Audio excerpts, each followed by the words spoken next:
everyone, and welcome to this week's Wildlife Wednesday Weekly Roundup. I'm your host, Tenley Thompson, and we've got some amazing footage to show you all this week. The big news of the week starts with grizzly bear 399 in 610. The way this is going to work is I'm going to show you a video that guides have taken throughout the greater Yellowstone ecosystem throughout the week, and then you'll get a chance to win a $10 gift card at our EcoTour store by answering our trivia question of the week. Lastly, I'll be answering your questions live. So if you've got any wildlife biology, Yellowstone, Grand Teton related questions for me, make sure you ask them in the comment section and I'll certainly answer at the end of the broadcast. Okay, so let's get started with the really exciting stuff we saw this week. Both grizzly bear 399, the most famous grizzly bear in the world, and her daughter 610 were making heavy use of the northern parts of Grand Teton National Park this week. Let's check in. Hey everybody, this is Laura.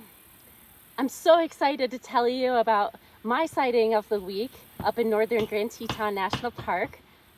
I got a chance to see grizzly bear 399 interacting with her daughter, grizzly bear number 610, and all their cubs together. So that's 8 bears all at once in the same place. In my 10 years of guiding, this may have been my best sighting so far. Of course, grizzly bear 399 may be the most famous grizzly bear in Wyoming. She's 24 years of age this year, and she's given birth to likely 17 cubs throughout her lifetime. 610 is one of her older cubs. She was born 12 years ago, and she also has 2 second-year cubs of her own. For grizzly bears, they'll keep their cubs around usually for 2 to 3 years to teach them what it's like to be a bear in the wild.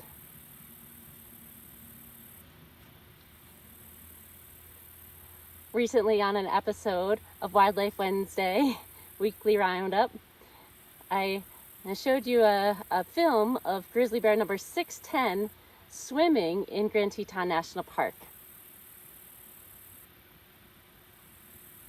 This time, I got to witness 399 swimming the same path.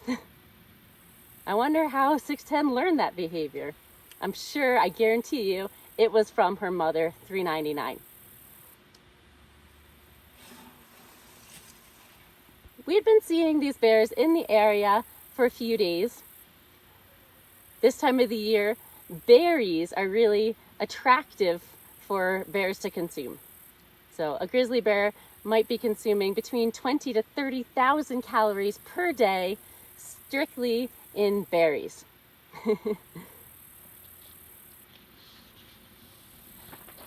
I assume that's kind of like carb loading, getting ready for winter hibernation. They just want to pack on those pounds to put on their body weight for winter. So a couple of days before we saw 399 in the area, she was feasting with her cubs on berries on a hillside. Also, we knew that 610 had been in that northern Grand Teton zone for a few days, but I hadn't seen them together. And I rarely do. So I set up my Maven spotting scope with our great gear from Maven Optics. We can safely view large predators like bears from a safe distance away. Legal minimum distance from a grizzly bear in Grand Teton National Park is 100 yards, which is a football field's length. Bear cubs are tag-alongs to their mothers for the first 2 to 3 years of their lives. Of course, 610, being the daughter of 399, was with her for 2 full years, 2 full summers in Grand Teton National Park. And these 2 female bears could be considered what we call roadside bears. We think that these bears are habituated to humans. They've seen us before. They know our behaviors well. But they have not been food conditioned. So that means we don't think that these bears are being fed illegally by humans, and they're sticking with the natural food sources provided for them. So of course a bear stays with its mom for 2 to 3 years to learn what it's like to be a wild bear out there in the woods. So biologists think that these roadside bears not only find great food sources in those areas, but also may be protecting their cubs by hanging out near humans. And I know that sounds very strange, but male bears, or we call them boars, will sometimes try to kill cubs. And yeah, that sounds really mean, very unusual, but male bears want the opportunity to mate and to spread their genetics instead of allowing the genetics of another male to live on into the future and become the later competition for him. So those male bears or boars, they don't really like us. They don't really like humans. So if the female bear and the cubs stick near the roadside, therefore, they are protecting themselves from harm. Across the water on a small island, we first noticed grizzly bear 610 and those 2 second-year cubs. So those are larger size cubs. And they were rooting around in an area that I recognize has had some beaver activity in it recently. Now, I don't know if they were after those beavers specifically to eat them, but it just looked like they were sniffing around, digging around in that lodge area or in that beaver home area to hopefully find a meal. And then they disappeared off into the woodwork. There's some trees just by the water's edge. They went in there, we couldn't see them anymore. And to our surprise, another bear, also with cubs, popped out from the right. She came splashing down out of the bushes, right into the water. I think those cubs were all sugared up from eating so many berries. They quickly swam across the water onto the same island that I've recently seen 610 use.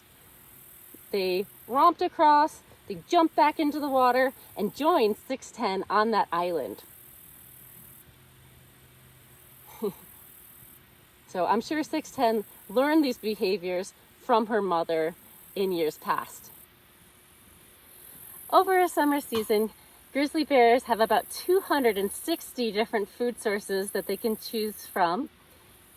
Both male and female bears travel to different areas within their territories throughout the summer to locate different foods. And of course, they're omnivores, so that could mean eating carcasses, that could mean eating things like berries, which is really important right now. We've been seeing bears on serviceberry, on huckleberry bushes, in thimbleberry patches, just going to town, munching up all the berries they can find this week.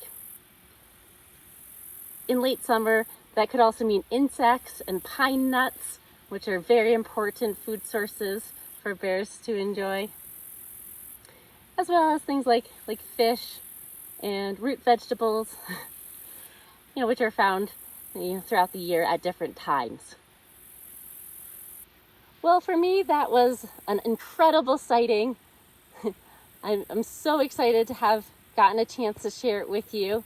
Thank you for watching, and thanks for keeping up with our wild bears of Northern Grand Teton National Park. I hope you're as excited as I am to witness this interaction. Thanks for watching. Cheers, guys.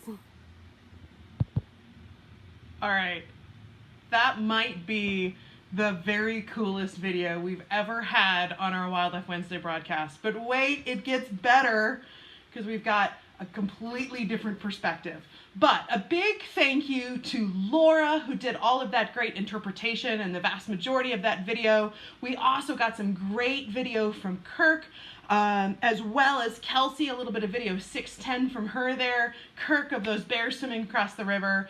We were all really fortunate. I think every single one of our guides and just about every single one of our trips this week got a chance to see one of the great 8, either grizzly bear 610 or grizzly 399 on their trips. And I cannot tell you how a thrill it was. I saw her just last night to see how those 4 cubs are doing with their mother. So all of this has been very exciting and really fun, but our ecotours guide and biologist Seth had probably the most unique view of any of us, and that he actually stumbled upon this whole situation very early on when it was all going on, before we all quite knew where these bears were located this week. He was actually out in a kayak on the Snake River and got a really fascinating view of the whole thing. So let's check in with him. Apologies for a little bit of shaky video, but if you've ever tried to film a grizzly bear from 100 yards away while in a floating kayak, you're going to have a little bit of commisery for the fact that these are not going to be quite as tight as the video we just saw, but pretty fantastic stuff regardless, and certainly worth showing you. Let's check it out. Hi everyone, Seth Latka here, out enjoying Jackson Lake on one of my days off. And I just wanted to catch up with you guys and tell you a little bit about an awesome viewing I had. Paddled the Snake River and got really lucky and stumbled upon not only 610 and her 2 cubs, but 399 and her 4 cubs. So we're out here in Oxbow Bend, guys. Came out for early morning sunrise paddle. We knew there were some grizzlies in the general area, a couple square mile area. There's a river that goes through there, so we're hanging out on the river. And oh man, it's super blurry, but they are right along the shore, guys. You guys are never gonna believe this. I'm sure you guys have heard a little bit about 610 and 399 in the last couple episodes, so I won't touch too much on them. However, I would like to tell you guys a little bit about the process of delayed implantation. Something interesting that happens with bears, that they mate in the spring, which is not typical of most of the animals out here, but they'll mate in the spring, and a female bear, a sow, can mate with up to 6 different male bears, a boar. So she could potentially have 6 eggs fertilized from 6 different boars. However, those won't attach to the uterine wall and develop into embryos until fall comes around. And her body, the bear's body, will do a self-check and go, am I healthy enough to even have a cub? And if her body doesn't think she is, then she'll absorb all those eggs and try again next year. Now, her body might say, oh yeah, I'm healthy enough to have a cub. We'll develop one of those eggs into an embryo, and then the rest will be absorbed by the body, and so on, all the way up to 6. Now, 6 is extremely rare. Really only happens, been documented with black bears, but potentially 6 cubs, which is crazy. So when you take 399, who's 24 years old, that's an old bear. They usually die around 30 because their teeth rot and they can't eat anymore. So she's an old bear, and she emerged with 4 cubs this year, which is pretty crazy. Now, I mentioned delayed implantation because potentially each one of those cubs could be from the same mother, 399, and 4 different male bears. Same thing with 610. Her 2 cubs could be from 2 different male boars, which is pretty interesting.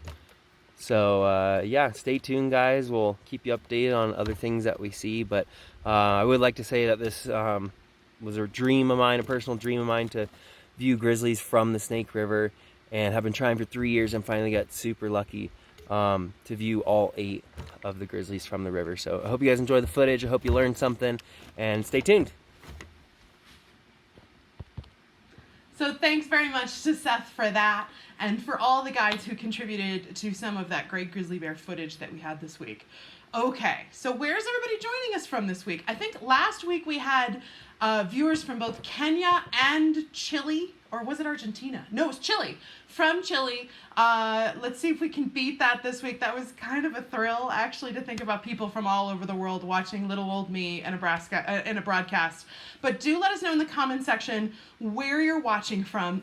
And we'd love to know whether any of these Wildlife Wednesday broadcasts are making an impact, which is to say we're offering them as a public service to everybody. We hope you enjoy seeing all these great videos. But if you plan to be in Jackson Hole in the next couple of years and you'd like to come out with us, we are offering a 10% discount on your trip. If you book in the next 48 hours, no matter what the date is in the future, it can be 2 years from now or it can be tomorrow, if you mention Wildlife Wednesday, because we'd love to see if folks who are watching this end up actually coming out and seeing some of these great guides. You can request your favorite guide from Wildlife Wednesday. It's actually been happening quite a lot. So if you see a guide you really like, definitely be sure to do that as well. All right, in the meantime, let's get a little bit back into the high country and get away from bears for a minute, and let's go take a look at Mike, who's got some great views of elk. Hey there everyone, this is Mike Vanyan for EcoTour Adventures, reporting to you live for Wednesday Wildlife Weekly Roundup, and I wanted to talk to you a little bit this week about elk.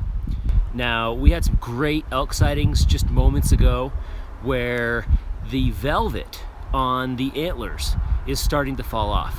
And velvet is technically a skin that covers those antlers and protects the veins and arteries that then supply the blood that grows the bone. And as we've talked about in previous episodes, antlers are some of the fastest growing vascular tissue known to man, where they can grow an inch per point per day for up to a pound of bone that's grown every single day.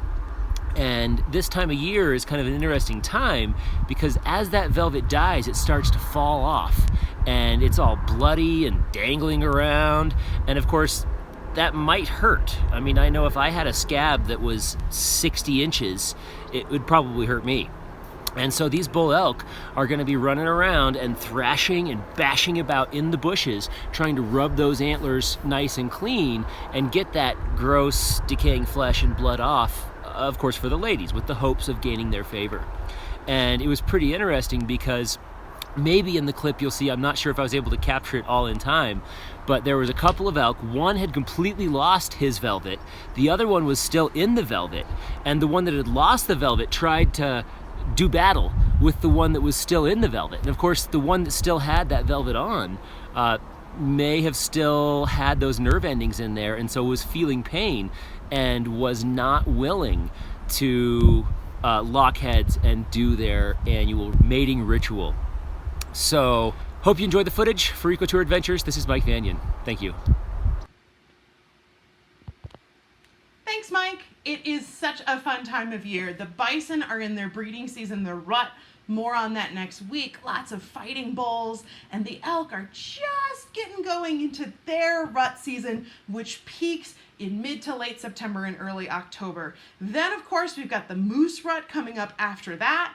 It's a little bit smoky in the valley, not so much that it's making anybody cough or that there's big particulates in the air. You can see there's a little bit of haze out there, but the wildlife watching can't be beat. In some ways, that haze is actually keeping the animals out a little longer and bringing them out a little earlier because it's letting that crepuscular light, those dawn and dusk hours, last a little bit longer, and it's protecting us a little bit from the heat. Let's check in next with Sarah, who has an update on one of my favorite birds in the entire planet, the American dipper. Hello, this is Guide Sarah Ernst, and I wanted to share this footage we got recently on one of our multi-day trips up to the northern half of Yellowstone. This is a family of dippers on the Gardner River. These are two young dippers that have recently fledged, but they're still begging for food for mom and dad.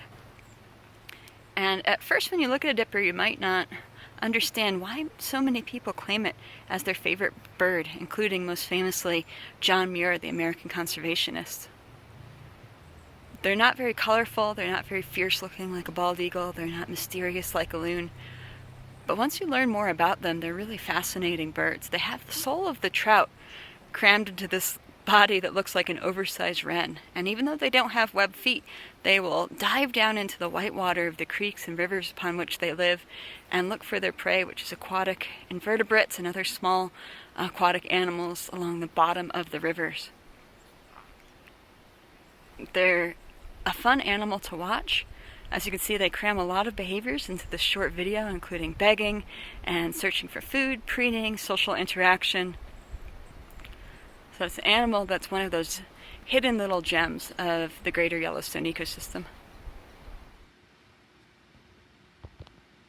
I think my favorite part about American dippers is the jiving. They always look like they should have little earphones sticking out of their ears, and that they've got like some really good soundtrack that they're jamming to.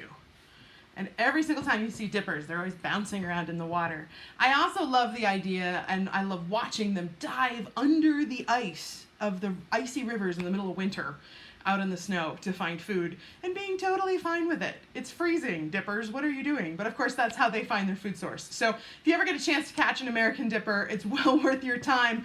I know they look a little drab on the outside, but they've got such personality on the inside. They really are really, really unique birds. Let's check in next with something I thought would be a little bit fun.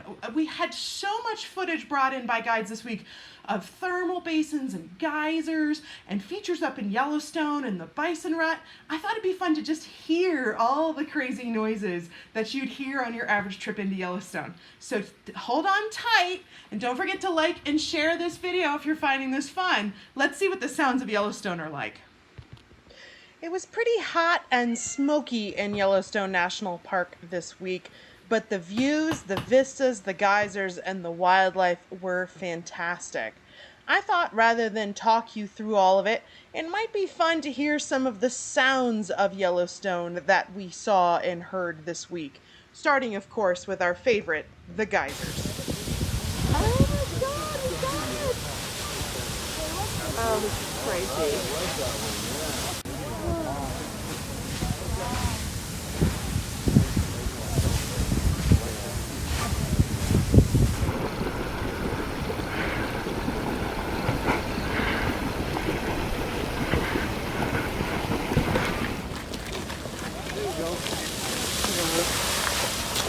Who wants to get wet?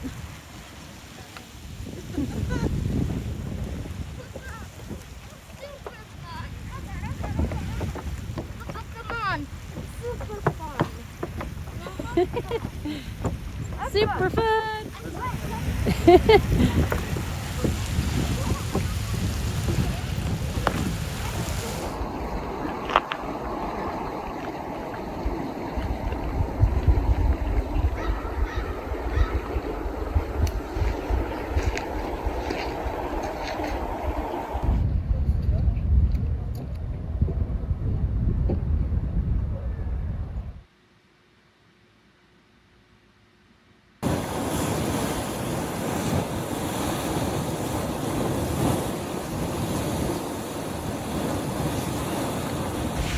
Got West Triplet in the foreground, Grand Geyser in the background.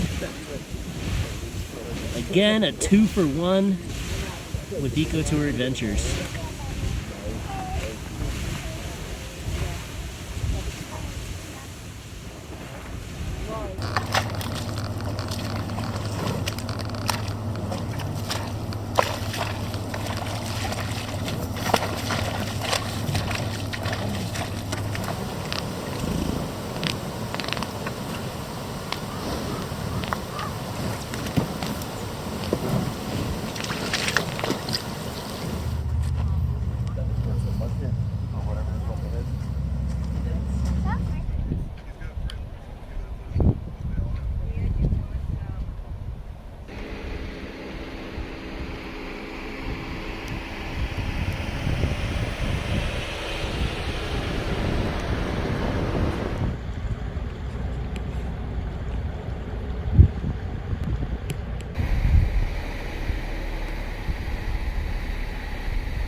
Like, Boy, listen to the sound. That's just amazing.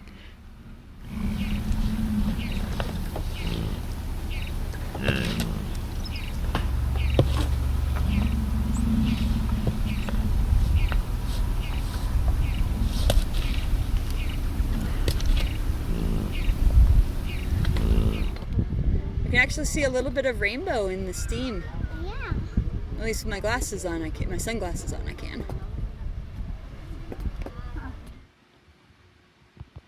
Did you see the rainbow? It was a little subtle, but it was definitely there. Thought it was a really cute way to end that. Do you guys enjoy these sort of sounds of videos? I know we did one of the bison rut about 2 weeks ago, I think, and it was pretty well received, so I thought it'd be fun to do all the sounds of geysers. Let me know in the comment section. I'm so excited to see all these great questions people have for me this week. I promise we'll get to all of them at the end of the broadcast, including yours, Alice. I see your question in there. We're definitely going to get to it for sure. So great to see where everybody is joining us from. Don't forget to share this video, guys. That's how we grow our broadcast. That's how we know we want to keep on doing it. So great to hear from everybody who has been enjoying it every week and is even setting alarms to see it. That certainly makes me really happy. So I thought it'd be kind of fun to go a little bit to the plant side of things. People always say that they like to see our insects and our butterflies and our wildflowers too. It's not just the big animals out there, but it is berry season. After all, $3.99 and $6.10 and all those black bears out there are going crazy for those berries. And it's pretty easy to tell them apart. So I thought we'd give you a little quick tutorial on our local berry crop this year. When traveling around riparian corridors, lakeside, streamside areas in the Bridger-Teton National Forest where it's legal to pick berries, there is a wealth of opportunity and lots of different berries to choose from. You can create an endless amount of meals in the late summer and fall just by coming around and spending about 5 minutes picking and going around on these shrubby plants. I'm going to show you just a couple that I have found just in a very small area today, and then from there I'm going to show you some of the neat things that we can do with them. Western service berries are pretty common throughout the Rocky Mountain West, but are a fantastic staple of moose, elk, deer here in the Rocky Mountains and in Grand Teton and Yellowstone National Park. They particularly like the twigs, and when you look really carefully on a lot of these branches, you can see how a lot of the tops have been chopped right off by our woody browsers. But for me, the most attractive part of service berries are these dark, delicious, taste a little bit like an apple berry. They're not quite the same level of sweetness as our famous huckleberries, but are a fantastic staple for jellies, jams. We like to make them with pancakes or breads. They're also really, really important and continue to be important to Native peoples who would dry these berries, pound them, and mix them in with dried meat and use them as a winter staple called pemmican. And Native peoples throughout the Great Plains and Western United States made lots of different kinds of pemmican, but serviceberry was particularly important for that use. Choke cherries are another very common plant in the Rocky Mountains and throughout Grand Teton and Yellowstone. And like their name says, choke cherries, they have a very astringent taste until boiled down and added with sugar. And then they're a great favorite for jams and jellies. The berries are very, very moist. They've got a big stone in the middle.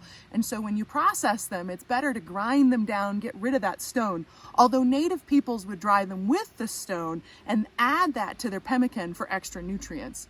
The thing about choke cherries is they start bright red and then very quickly go almost to a dark black color that will stain your fingers pretty quickly. The best way to make sure that you've got a choke cherry is this long elongated leaf, almost looks like a willow leaf, and that tells you that you've got that one regardless of the color of the berry.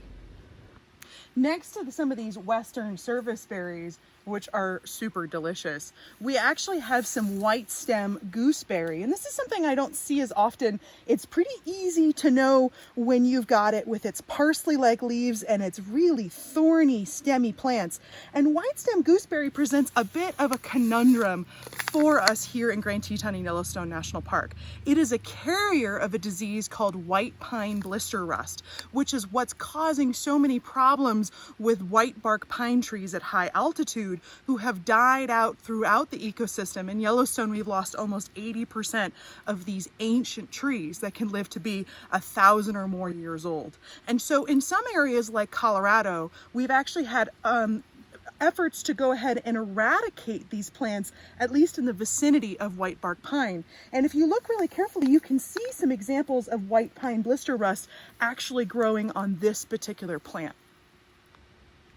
Red osier dogwood is one of the most conspicuous plants in the fall as its leaves turn bright red along the forest floors. It's a particularly beautiful plant with its red brownish stems and its long narrow leaves and white berries. It's really an important food source for our ungulates, our hoofed mammals such as deer, elk, and moose, but is a particular favorite amongst ruffed grouse.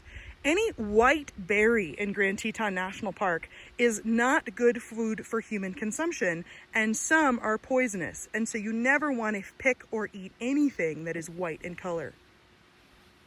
In about 5 minutes of effort, I've picked enough service berries for an entire winter's worth of pancakes, and it was relatively easy to do, and boy am I going to enjoy these all winter. And so understanding which berries are which and which are good and which are bad is a practice I encourage everyone to do in their own home areas.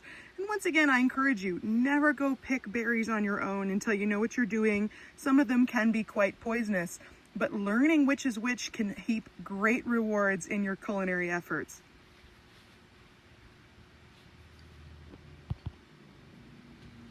All right, now does anybody have a favorite wild berry that they like to cook with? Obviously, I love huckleberries. Huckleberry season's just about past.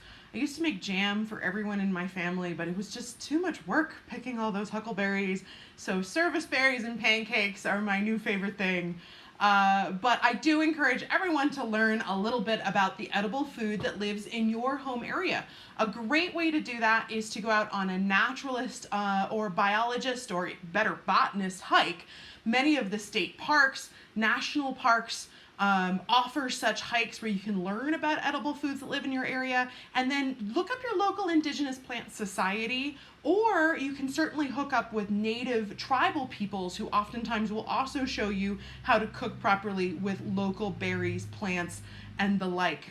Everything from wild carrot to being able to make flatbreads is certainly possible in most areas of North America. I learned what I know from some really amazing botanists in my life. I encourage you to join up with those guys and gals and learn as well. And of course, remember, never ever eat anything you're not 100% sure of and don't have the good knowledge to know the difference one way or another. I certainly never do. Even I get a little confused in the wild out there, and if I'm not sure, I don't eat, because you never know what's out there for sure. Okay, that was pretty fun. Enough flag. Be careful. I just don't want anybody to watch this and just start popping berries left and right and have it be my fault. But I do want you guys to all figure out the wild berries and go eat them. So maybe a little balance there. Let's check back in with Laura and a really, really cool fox sighting that she had, as well as some footage of a red fox from Mike. Hey guys, it's Laura. I'm joining you from my home in western Wyoming, where it's currently storming outside. I'm happy about that because it hasn't rained in weeks. The plants could use some extra water, but the storm has pushed me indoors for the time being. But I want to tell you about some great fox sightings I've had this summer in Grand Teton National Park. I saw a black-colored red fox. Around the world, there are about a dozen fox species. Fox live on 6 out of the 7 continents, with the exclusion, of course, being Antarctica. Fox are omnivores, so that they'll eat a variety of plants and animals. Sometimes they'll also eat insects or even birds. Bird eggs are one of their favorites, especially in the springtime when we have those ground nesters laying eggs down in the grass. Research has also shown that fox use the Earth's magnetic field to locate their prey. To me, that's quite amazing. It's been shown that they are far more successful using a pounce in a northeast facing orientation. About 74% of successful pounces are oriented north-northeast, and then just 15% oriented due south, but little success in all other directions. I do have a lot of luck seeing fox in the summer. However, I feel like I have more luck in the winter because of our high snowpack in Jackson Hole. Fox being somewhat short, hide out in those grassy areas in the summer, but then as the snowpack fills in above those plants, they become a lot more obvious. They really stand out on that white background. Plus, wintertime is mating season for fox, as well as our other canids like coyote and gray wolves. So it's more often that we see traveling fox in the winter out looking for a mate. One of the fox that I happened to see was black. We call that a melanistic fox. Melanism is when an animal has too much pigment. And that's a mutation of the genes. So he or she was born that way. But even though it was melanistic, it still maintained that white tip of a tail, which I think is just stunning to look at.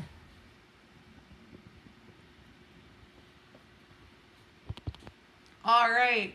So Lessa, I think it was you last week who said you wanted some fox footage, right? I'm so glad that you enjoyed that particular segment. We made it special for you. We take orders here, guys. If there's something that you guys would like to see, particular wildlife, flora, fauna, you want to learn about clouds, I don't know, whatever it is you want to do, let me know in the comment section. I'll try to include it next week, or at the very least, tell all the guides to be on the lookout for that particular thing you want to see. Might take a week or two for somebody to find it for you. You know, you want to know about spiders, whatever it is, let me know, and we will try and get it for you next Wildlife Wednesday. We already have a lot of great wolf and grizzly footage in store for you next week, as well as some of the late season wildflowers that you saw some of those foxes walking through. But I'd love to hear more about what you all would like to see. So I do want to let everybody know we have just a few seats left on our fall photography workshop with Nate Libbe, who is just really, really a stunning, amazing wildlife professional photographer, as well as Josh, who's our local professional wildlife photographer. They're teaming up together for a once-in-a-lifetime multi-day trip into Grand Teton and Yellowstone. Let's hear from Josh a little bit more about that program. Hello, this is Josh Metton, EcoTour Adventures naturalist and co-leader of our 2020 Fall Photography Workshop with Sony Alpha Collective photographer Nate Libbe, better known as Nate in the Wild. This year's workshop is October 2nd through 10th, and we wanted to share this highlight reel with you from last year's trip. Nate and I are thrilled to be exploring fall in Grand Teton and Yellowstone National Parks with you again. It's one of our favorite times of year to photograph the diverse wildlife and stunning landscapes of the greater Yellowstone ecosystem. Our adventure starts in Jackson Hole at the doorstep of Grand Teton National Park, where we'll spend several days looking for bugling elk, moose, grizzlies, and black bears beneath the mighty Teton Range.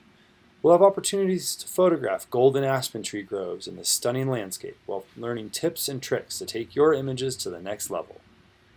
During classroom sessions, learn how to use Lightroom and get the most out of your images, including tips for time-lapse and astrophotography, two of Nate Libbe's specialties. In Yellowstone National Park, we'll explore the park's diverse thermal features, including the Old Faithful area and famous Grand Prismatic Spring. Our national mammal, bison, are a frequent sight in Yellowstone, creating numerous opportunities for photographs. In the Lamar Valley, we'll look for wolves, who were successfully reintroduced to the park 25 years ago in 1995. Learn about these apex predators at a private dinner presentation with a Yellowstone wolf biologist. Join us on this trip of a lifetime, October 2nd through 10th, 2020. We can't wait to share the best of Grand Teton and Yellowstone with you. So a once-in-a-lifetime adventure. Don't forget, if you are interested in that particular program, you can still get 10% off in the next 48 hours on that or any other trip just by mentioning Wildlife Wednesday. So something to keep in mind. But that's the video we've got this week. So now we've got our trivia question of the week, and then I'll be answering your questions live, folks, about nature and wildlife biology and the greater Yellowstone ecosystem. So does everybody remember our question from last week? My question was, what is the name of the fuzzy outer covering on antlers? Which Mike already gave away. He talked about quite a bit this week. But if anybody can recall what that fuzzy covering is called, go ahead and tell me in the comment section. This is last week's question, so it's not going to win you the gift card. You got to wait until this week's question. But feel free to comment if you know. All right, now the answer to last week's trivia question, what is the fuzzy covering on an antler called? It's called velvet. And it feels just like velvet too, if you ever get a chance to feel velvety antlers. And there was a question, somebody asked it, we'll have to come back to it, I'm not sure it was, but somebody was asking, do elk shed their antlers just like deer do? Yes, all members of the deer family. In fact, the nature of antlers in and of themselves is that they are shed every year. So we'll get more into that in a little bit. But yes, the answer is they do shed them every year. So they've got to shed the velvet, have their breeding season in the fall, and then shed those antlers. So great. So now, okay, now we've got a chance to win with this week's question. This is our EcoTours store has lots of gifts, SteoWare, photography, some amazing Tom Mangelson prints. We started this to fund our employee health insurance benefits during the COVID closure. So if you'd like to support our guides and our employees and our office staff, and you'd like to support our health insurance, we sure would appreciate your support in that store. There's lots of really amazing handmade objects. Elise, who's doing our comments section today, has these unbelievable hats. I just got one with a big old bear on it that I'm very excited about. Check that out. Elise will give you a link to the store, and then one person who answers our question this week correctly is going to get $10 at that gift store, which I think is definitely enough at the very least to get some stickers or some of these other fun things. So definitely check that out. But this week's question is pretty simple, which is, I took this picture a number of years ago in Yellowstone National Park. What animal is this? And I need the full name of the animal. There's two parts to the name. I need both parts. And I just need you to comment in the comment section for a chance to win that gift card. What animal is in this picture? All right, if you know the answer, let me know. But in the meantime, what we're going to do is I'm going to start answering your questions live. So I've got my iPad here where I'm going to scroll through and I'm going to see everybody's questions. So bear with me when I'm looking down. That's what's going on. And we'll go ahead and we'll see if I can get you guys some answers. Ooh, Sarah, you want some prairie dogs and badgers. Well, we don't have prairie dogs, but we do have more species of rodent, including things that look an awful lot like prairie dogs here than anywhere else. So we'll try to get you that next week. Let's see here. Lessa, those string beans sound really good. You want to send some through the internet for me to have for dinner here in Jackson? Because I sure would appreciate that. Let's see here. Don asks, if I hike Blacktail Butte in Grand Teton National Park, which predators might I encounter? It's on my list to do next summer. Don, that's a really fun hike. You definitely should do. So Blacktail Butte's located right smack dab in the middle of Grand Teton National Park. It's definitely a doozy of a hike. I can't remember exactly how many miles round trip. There's sort of two trailheads you can take, one on the east side of the butte and one on the west side. Sort of a almost informal, more social trail to get up there, but easy to follow. Definitely bring some water. There's limited amounts of shade available. So if it's a hot day, you know, there's definitely trees and things to sit under, but you are out in the sun for certain periods of time. That area is very common for black bears, certainly. In the winter, we sometimes see wolves there, but not in the summertime. It's one of my favorite places to go birding in the park So bring your binoculars, because there's so many different species of birds, because you're moving through different biomes. So as you move from antelope flats and sort of that valley floor and sort of the Kelly hayfields up into the aspen trees, up into lodgepole pines, up into more high alpine conditions, you just get lots of different opportunities for lots of different birds. Not something I would see a grizzly bear on particularly commonly, but certainly bring some bear spray. Certainly going to make you feel better if you have it. Bears could be there in terms of grizzly bears. Black bears would be there, but I wouldn't be too worried about those. Grizzly bears certainly could be. Better to be bear aware, make noise in the woods. I wouldn't anticipate meeting one there, but it's certainly a possibility. See coyotes there all the time, maybe a possibility at a fox. Definitely a possibility at something like a pine marten, which would be really fun to see too. So hopefully that answers your question there. Thank you very much, Dawn. Janet asks, when is moose rut season? Janet, moose rut season is late fall. So late September, early October to mid-October is when those bulls are getting harems of females and showing their antlers off and displaying for the other males down on the valley floor. You definitely want to be in the river corridors to get a good view of that. If you're really lucky, you get your camera out, you can get one to walk right in front of those golden aspen trees, which is pretty fun. I definitely know that our fall photography program is built just around that concept, that you'd be able to get some of these large members of the deer family, elk, moose, and the like, right in front of that fall color. So thank you very much for that. Don asks, is geyser water harmful to skin? Don, it is not harmful to skin, other than the fact that it could have acidic qualities or it could be boiling hot. So the water in and of itself contains calcium carbonate, certainly dissolved, and sinter, which is dissolved silica. You wouldn't want to drink it. It wouldn't be very good for your teeth. But if it was just, going into, for instance, the Firehole River and then into the Snake, that in itself wouldn't be harmful. But as the geysers erupt, the water is either near boiling or beyond boiling in temperature. So you certainly wouldn't want to drink boiling water. That wouldn't be very good for you. And then when we start looking in areas, certain areas of Yellowstone National Park, particularly in the Norris Geyser Basin, some areas near the Midway Geyser Basin, the water can be very acidic, which would be dangerous to touch, much less anything else. And that, in that case, of course, could burn your skin. There is a lake in Yellowstone full of water that is so acidic, it is more acidic than stomach acid and could burn a hole in a carpet, much less your skin. So depends on which thermal feature you're talking about. The water in and of itself isn't harmful, but the acidic qualities or the boiling qualities might make it so. Interestingly enough, elk, bison, who live up in the geyser basins are eating a lot of plants that are absorbing water from thermal water. And those plants have a lot of that silica, that sinter mineral in them. And what happens is it wears their teeth down. That grit actually wears their teeth down over time. And bison and elk who live in geyser basins have an easier time of it, because in the winter, that warm water and steam allows grass to grow even in the dead of winter. But they have a shorter lifespan because their teeth wear down. And they wear down to the point where they no longer work for them. So kind of a random little side note. Let's see here. Dawn asks, does smoke move the animals out of or into the higher elevations? Dawn, because our smoke's mostly coming from California, which is, really awful for California. I hope they've got those fires under control soon. It's at all altitudes. There's not really a way to climb above it. And our wildlife is quite used to fire. Our predominant tree type, lodgepole pine, is built to burn. Fire is a natural part of the ecosystem, and these animals are evolved to adapt to it. So good question there. Let's see here.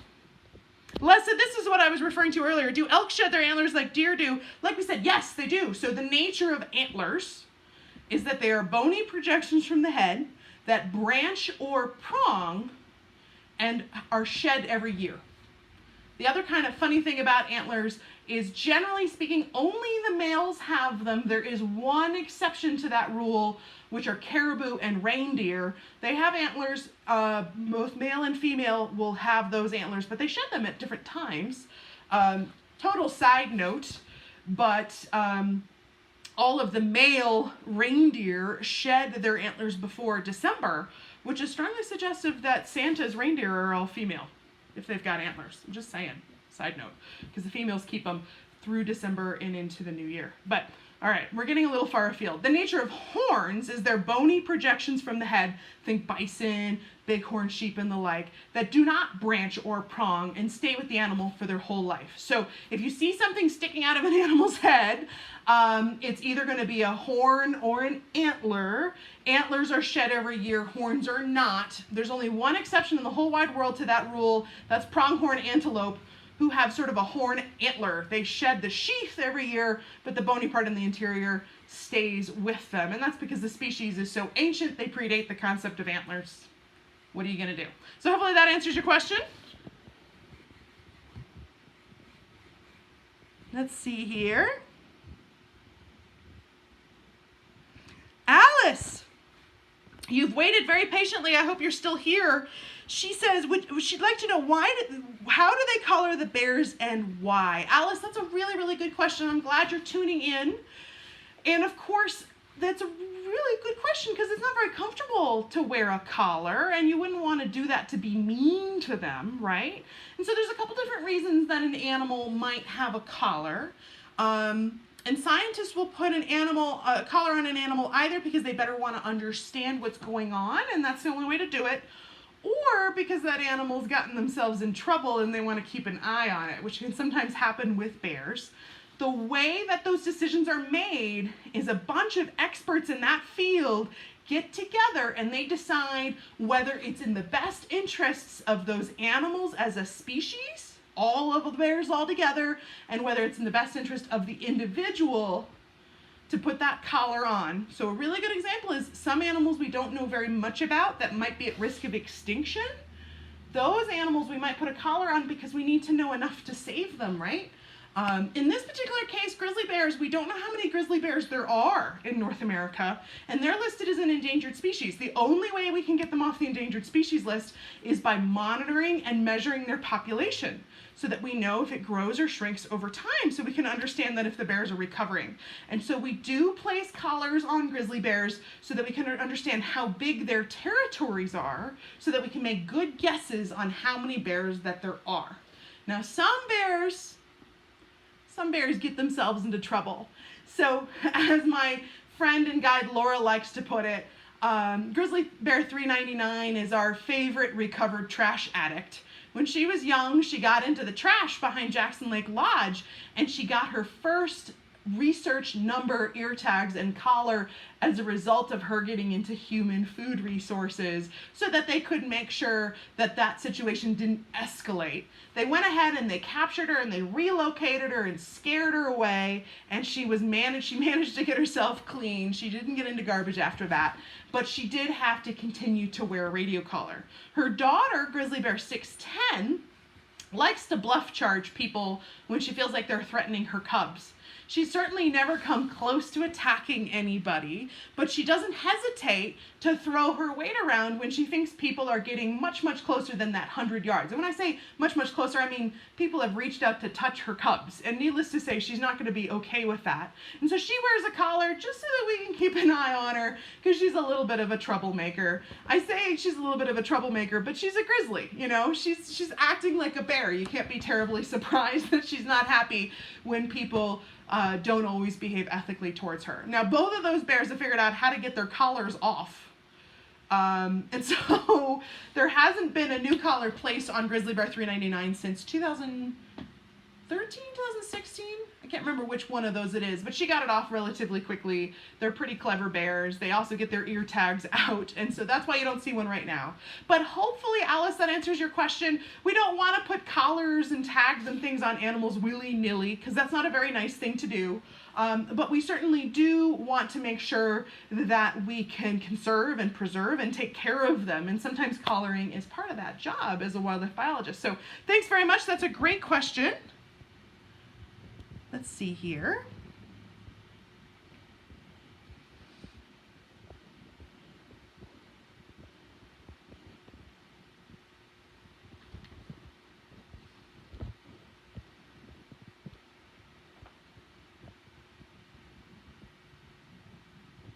Lots of correct answers on our trivia question. I gotta ask you some harder ones. Libby asks, how's the fire in Yellowstone? Any containment? Libby, that's a great question. So for those of you guys who don't know, we've had a bunch of lightning. I don't know if you saw when Laura was filming her interpretation about the foxes, there was rain coming in. We had some lightning throughout the week. One of those did start a fire near Lone Star Geyser, which the park is monitoring and allowing to burn for the benefit of the environment. But if it gets too large, they'll go ahead and put it out. That does mean that the route from the south entrance of Grand Teton National Park in Yellowstone up to Old Faithful is blocked by the fire, and so people are having to go through the west entrance. Libby, I don't have any updates. They haven't put out their update for the day yet, but you can go to the Interagency Fire Dispatch, just put that into Google, or you can just go ahead and Google Lone Star Fire, and both of those are going to take you to inciniweb.gov, which is the fire reporting and updating page for all fires throughout the United States, including the ones in Colorado, including the ones in California. My understanding is the ones in Idaho are out, which is great. We did have 2 other fires that did start from that same incident, one near Mount Leidy, which is out, and the other one, I believe, near Teton Pass, which is also out, which is great. But that Lone Star fire is very, very small in size, not something to be terribly concerned about, certainly probably not contributing greatly to our smoke. That's definitely coming from California. But great question. We will certainly keep an eye on it.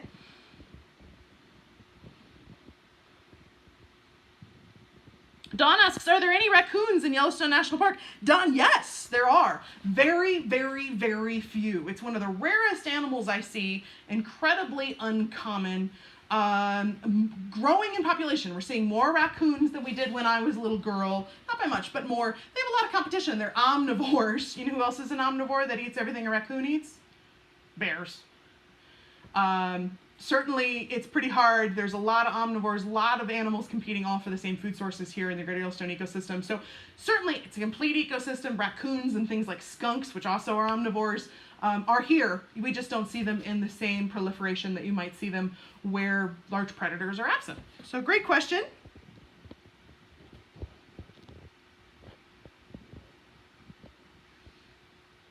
Matt asks from Fort Lauderdale, Florida. He wants to know who the pronghorn's closest relative is. Matt, I think you might know this answer, but I'm going to go ahead and tell you an A. It is the giraffe. I think Matt asked that just so that I could say that the pronghorn's closest relative is the giraffe, simply because it's just such a crazy fact to me. Pronghorn are so ancient as a species. They predate the concept of deer and antelope, and all of these things that people relate them to. I have a friend who calls them speed goats. So pronghorn, antelope, and goats all share a common ancestor, but that's about as close as they are to a true African antelope. They're a New World species. They're not an antelope. As we talked about earlier, they don't have pronged horns. Remember, they don't have horns. They don't have antlers. They kind of have both. And so, yeah, their closest relative is a giraffe. So thank you very much for that, Maddie. I appreciate that question. That's really fun. If you get anything out of this week, it's that the pronghorn's closest relative is a giraffe, which is just loony to me. So that's awesome. All right, I think that's all our questions. Thank you guys so much for tuning in. It's always such a pleasure to spend Wednesdays with you all. I hope you all have a safe week, a wild weekend. We'll see you next week. A big thanks to the Travel and Tourism Board of Teton County, who has given us a grant to help fund these Wildlife Wednesday broadcasts. We really appreciate that. They want to remind you to watch wildlife responsibly and make sure if you're in the limits of Teton County that you're wearing a mask in public areas. So long, everybody. It's been a pleasure.